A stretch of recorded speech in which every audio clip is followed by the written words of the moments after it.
flags flying here outside NATO's headquarters in Brussels, now number 29. Montenegro's president promises joining the Western military alliance will come with huge benefits for his people. With NATO membership, our future will be stable, secure and prosperous, and we will make decisions about the most important issues within the strongest, the most organized and most efficient alliance in the history of mankind. Montenegro's accession is good for Montenegro, it's good for NATO, it's good for the stability of the Western Balkans, and it's good for international peace and security. But that's not how the Kremlin sees it.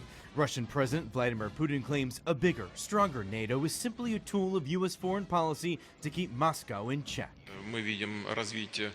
We see development of NATO's military infrastructure, and that it's getting closer to our borders, and this concerns us.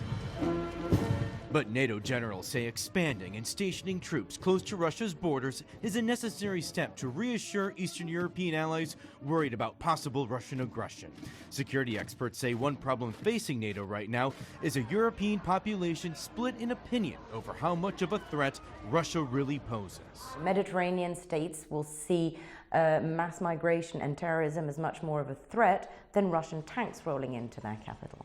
And Russia has always played on that division and, trying to foster bilateral relationships because they know that this is the way to strengthening their own position.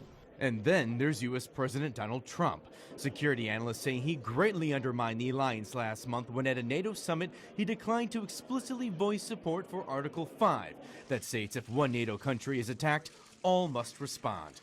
At the same summit, it appeared he shoved aside Montenegro's prime minister to get in front of the cameras. For Montenegro, it can now expect much tougher talk from the Kremlin. The Russian Foreign Ministry released a statement saying it now has the right to retaliate against the small Balkan nation for joining NATO. The statement says for every political action, there is an equal reaction.